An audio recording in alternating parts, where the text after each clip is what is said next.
Muy buen día, es un placer para mí presentarles mi trabajo llamado Potenciales Inhibidores de la enzima SCD1. Es una tesis y yo soy Laisa Patricia Hernández Martínez y mi asesor detrás de esta investigación pues es el doctor Ángel Gabriel Díaz Sánchez. Bien, la obesidad y el sobrepeso presentan em, incrementos a nivel mundial y presentan un peso tanto en los sistemas de salud como en la persona como tal. Tan solo en México, el 37.3% de la población adulta presenta sobrepeso y el 38.9% presenta obesidad. Esto es un factor determinante para desarrollar enfermedades metabólicas como la dislipidemia, la diabetes mellitus o incluso enfermedades coronarias.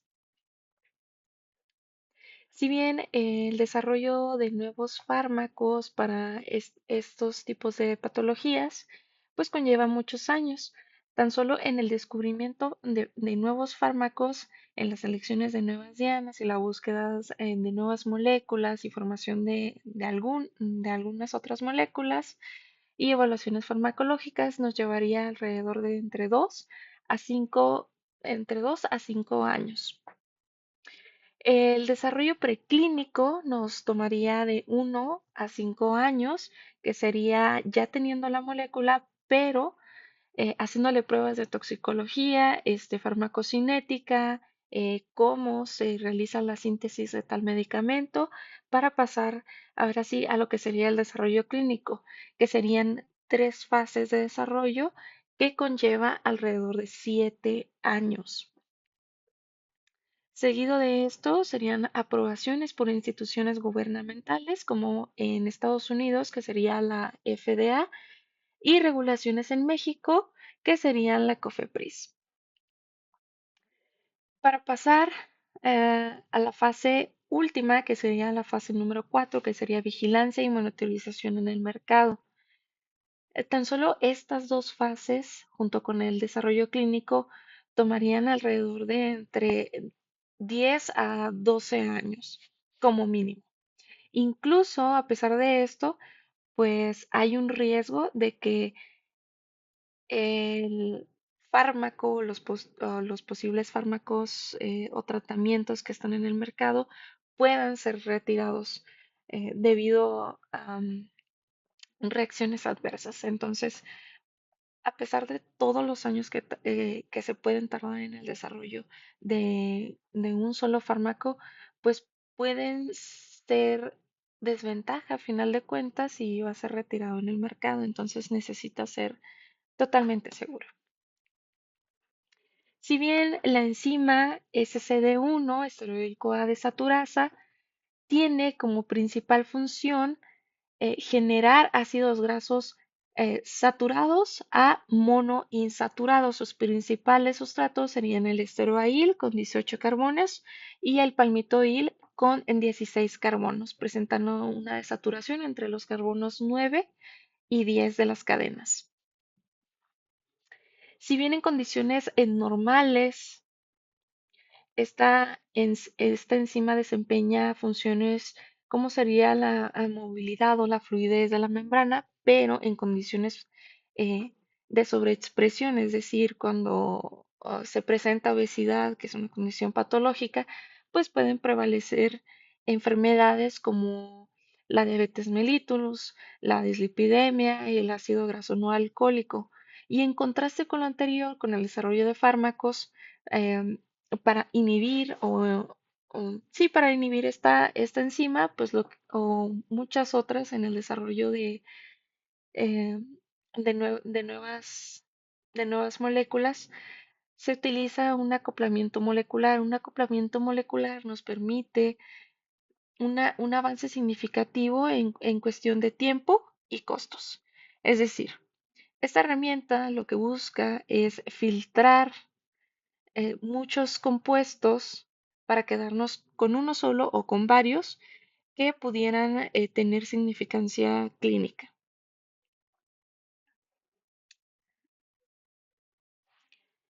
por lo que la hipótesis de esta investigación es comparar fármacos aprobados por la FDA frente a aquellos que aún no están aprobados y realizar una energía de acoplamiento mediante herramientas bioinformáticas in silico, lo que nos lleva a un solo objetivo, que sería la evaluación y la identificación mediante el acoplamiento molecular ante fármacos aprobados y no aprobados para determinar finalmente candidatos viables en su reposicionamiento farmacéutico o terapéutico.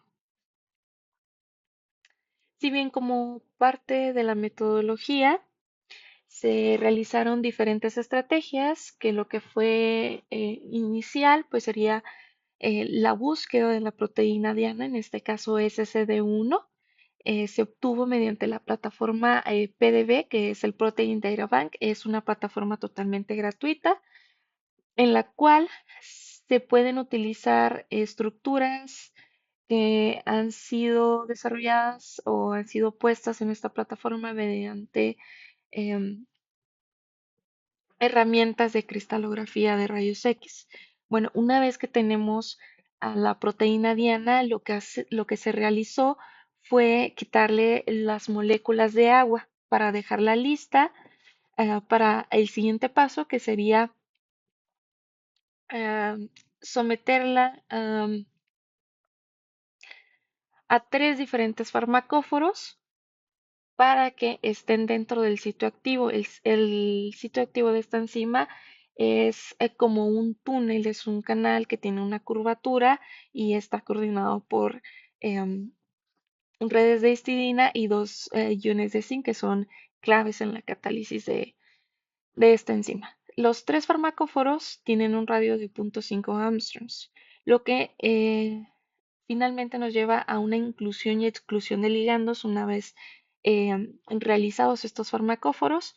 Es decir, dentro de stock o dentro de esta plataforma de SyncPharmer tenemos 20.432 compuestos, de los cuales se realizó una exclusión manual de antineoplásicos, retrovirales, medicamentos de origen psiquiátrico, antibióticos que pudieran em,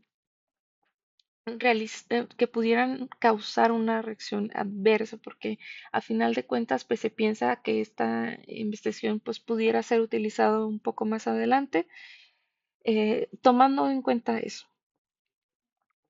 quedándonos finalmente con cuatro ligandos importantes, cuatro ligandos clave que serían dos antagonistas de los receptores serotoninérgicos, sería ketanserina y nisergolina.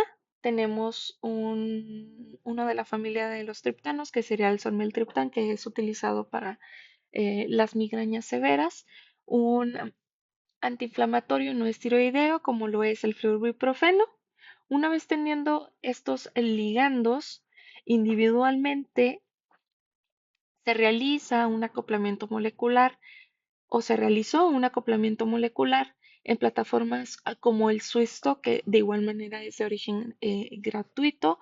Y esta herramienta lo que nos permitió fue ver tanto la calidad del docking, es decir, la calidad entre cada ligando y la energía de unión entre el ligando y la enzima. Es decir, se realizaron cuatro acoplamientos moleculares individuales para cada uno de los fármacos. Y finalmente, pasando por todos estos filtros, se realizó una validación final en SwissADME que representan finalmente si cumplen con las reglas dichas de un fármaco, es decir, si son viables en distribución, si no cumplen alguna regla con el peso molecular y si son viables. Finalmente, como último paso, sería la visualización de estos para ver con qué residuos están interactuando y qué residuos son claves para que esta enzima pueda ser finalmente inhibida. Lo que nos conlleva a los resultados.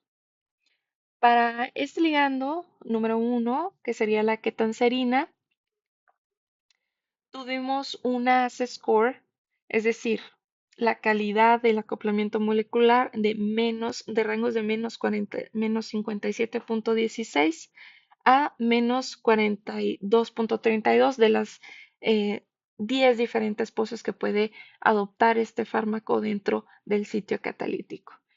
Y tenemos una diferencia de energía de menos 8,49, perdón, 8,89 y menos 7,91 para la última pose.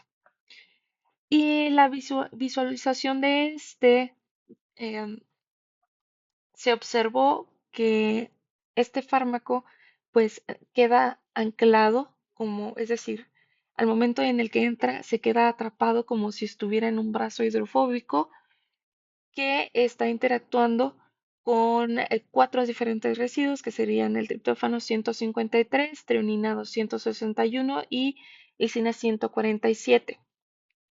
Es decir, que no alcanza a llegar directamente a la curvatura, sino que se queda solamente anclado al inicio del túnel. Para el siguiente compuesto, que sería nisergolina, que al igual que la ketanserina, pues son antagonistas de los em, de algunas vías serotoninérgicas, tenemos, a diferencia del otro, unas score, es decir, una calidad de carácter positivo de un rango de 34,38 a 66,14. Y teniendo una diferencia de energía de menos 8,84 a menos 6,78 dentro de las 10 diferentes poses que podría adoptar. Ahora bien, en la visualización en tercera dimensión de este ligando, vemos que a diferencia de ketanserina, este fármaco sí presenta una extensión mayor hacia dentro del túnel, pero no logra interactuar con los residuos de histidina que finalmente pues coordinan o son parte de la catálisis de esta proteína. Entonces, vemos que interacciona de igual manera con triptófano 153, fenilalanina 146, treonina 258, lo cual también realiza un abrazo hidrofóbico pero de mayor longitud. El siguiente compuesto sería somiltriptán. Como ya había mencionado anteriormente, es un fármaco que se utiliza principalmente para migrañas severas. Entonces tenemos dos resultados negativos, tanto en el ACE-score como en las diferencias de energía, es decir, del acoplamiento. Tenemos rangos de menos 34,15 hasta la última pose de menos 28,65. Si bien, a diferencia de los demás compuestos, este fármaco sí logra interaccionar con un poco más cerca de los dos iones de zinc que son clave. Sin embargo, no está más adentrado, es decir, no llega como tal a la curvatura final, que es generalmente donde se realizan con los sustratos naturales una desaturación. Pero sí vemos que interactúa con más residuos, con dos o tres residuos más que los compuestos anteriores. Finalmente, tenemos al fluorbiprofeno. El fluorbiprofeno nos dio un score, es decir, una calidad del acoplamiento molecular muy bajo, pero de forma positiva. Es decir, aquí ya no nos dio un número negativo y pues se cree que estos resultados se dieron generalmente por el posicionamiento. Pudo haber un error en el posicionamiento al momento de realizar el docking y pues aunque sí se realizó más de una vez, pues siguieron dando resultados iguales o similares con un score positivo, bajo pero positivo. Sin embargo, el delta G pues sí nos da un número menor, es decir, nos da menos 7,45, un rango de 6, menos 6,89. Y a diferencia de los tres compuestos anteriores, este fármaco sí logra realizar una interacción, o sea, con los dos iones de zinc y con las redes de histidina, que son sumamente claves. Sin embargo, no llega a interactuar con muchos residuos, o sea, sí llega a introducirse dentro del túnel, pero hay la posibilidad de que, como interactúa con los dos iones de zinc, pueda anclarse totalmente allí o bien solamente posicionarse temporalmente y salir. Es decir, pues no funcionar como tal. Como parte de la discusión, un poco de retroalimentación con los números, tenemos que los valores negativos anteriormente presentados presentan o significan que hay una unión más favorable y los valores positivos tenemos que hay una unión menos favorable. A lo largo de los acoplamientos moleculares de los cuatro compuestos, vemos que hay tres compuestos claves que siempre están presentes, que serían el triptófano 153, treonina 261 y la lisina 147, los cuales pues están sí coinciden en la búsqueda de la literatura y algunos artículos con una interacción clave en el funcionamiento de la enzima. Ahora bien, si comparamos a los tres compuestos, tenemos que solamente dos están aprobados por la FDA, que serían somiltriptán y flurbiprofeno, mientras que tanserina y nisergolina, que son unos antagonistas serotoninérgicos, no están aprobados por la FDA. Esto quiere decir que pues muy difícil serían aprobados en México por todas las regulaciones gubernamentales, controles de calidad y demás. Si bien, a diferencia de todos los demás, que Tanserina sí presenta una interacción mucho más fuerte, es decir, realiza un abrazo hidrofóbico en lo que es al inicio del túnel y se cree que podría competir con el sustrato natural. Sin embargo, no va más allá, sino que se queda solamente a la mitad del túnel catalítico y pues no interacciona con los residuos de histidina que son clave y su peso molecular sería de 395,43 gramos sobre mol. Para nisergolina, que es un compuesto un poquito más pesado, casi llegando a los 500, por lo cual esta misma característica pues menciona que podría tener una mala absorción o una mala distribución en el caso de que se pudiera utilizar para la inhibición de esta enzima como tal. Y hablando estructuralmente, pues hay una cobertura hidrofóbica mucho más extensa. Estructuralmente es mucho mejor que ketanserina, pero su peso molecular pues sí tiene limitantes claves. Entonces, finalmente, pues termina siendo uno de los compuestos con mayores diferencias. Y para somiltriptán, que sí está aprobado por la FDA y la COFEPRIS, tiene un anclaje inicial al túnel, pero pues no hay una extensión como tal. Y este fármaco presenta un, un peso molecular mucho más bajo que los anteriores, de 287,36. Y esto quiere decir que podría presentar también una estabilidad y una permanencia dentro de la enzima. Para fluorbiprofeno tenemos que es el de menor peso molecular con 244,26 gramos sobre mol y sí tiene una interacción con los residuos de histidina y sí genera, bueno, sí podría generar un bloqueo al inicio de la curvatura del túnel, es decir, que sí llega un poco más adentrado que ketanserina y nisergolina y a diferencia de los demás tiene una ventaja que tiene similitud a los ligandos naturales si hablamos estructuralmente. Así que los demás si los ponemos en un ranking. Si hablamos de cuál es el mejor en cuestiones de energías de unión libre, tenemos a la ketanserina como el número uno, que sería el más clave. Pero si hablamos en calidades de acoplamiento, tenemos al solmetiltriptán como uno de los mejores.